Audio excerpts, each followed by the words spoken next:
Pagpalang araw po sa ating lahat. Ako nga po pala si Angel Jan Agner at welcome po sa aking Day 85 Daily Devotion ni Pastor Russell Ocampo. At para po ngayong araw ay ang panghuling series about 7 secrets to a joyful life.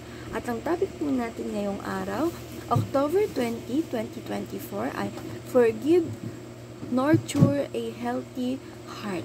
And ang scripture po natin ngayong araw ay Colossians 3 verse 13. Bear with each other and forgive one another in any of you has grievance against someone. Forgive as the Lord forgave you. Sa Tagalog naman po, pagtiisan ninyo ang isa't isa at kung sino man ay may reklamo laban sa kanino man, magpatawaran kayo sa isa't isa. Kung paano pinatawad kayo ng Panginoon ay gayon din natin ang iyong gawin. And teaching number 1, forgiveness is being gracious to imperfection. Sabi po dito na magpatawad daw po tayo sa isa't isa dahil alam po natin ang isa't isa po dito na magpatawad tayo daw po tayo sa isa't isa dahil alam po natin na ang bawat isa ay hindi perpekto at alam din po natin sa sarili natin na hindi tayo perfect. Kaya dapat magpatawad po tayo sa isa't isa pag nakakagawa po tayo ng mali sa bawat isa dahil ang taong may malusog na puso ay siyang may kagalakan at kasiyahan sa buhay. And teaching number 2, forgive is based on how God forgives.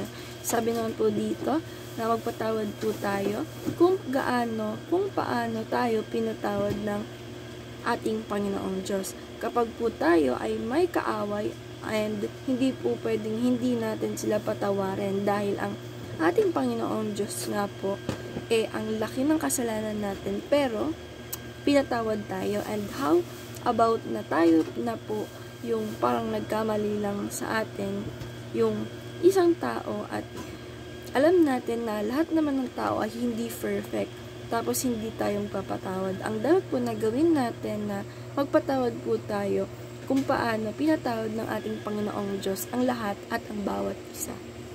And teaching number 3, forgive is healing our own brokenness. Sabi naman po dito na pagpapatawad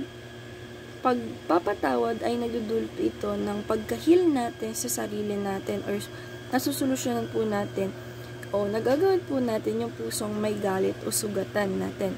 Dahil pag tayo po ay nagpapatawad ay nagiging magaan po ito sa pakiramdam, kaya sa mga hindi nagpapatawad ay may dinadala po tayong mabigat na puso natin. Kaya sabi nga po na ang pusong healthy ay siyang may mas nakaka-enjoy ng buhay o mas maraming kasiyahan ang nadarama.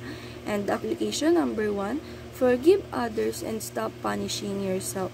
Sabi naman po dito na i-apply po natin sa sarili natin na tayo ay magpatawad sa mga may kasalanan sa atin at huwag po natin i-punish ang sarili natin dahil lang po sa mga hindi natin pagpapatawad sa kanila at kung yung mga pag-isip natin ng mga kamalian nila.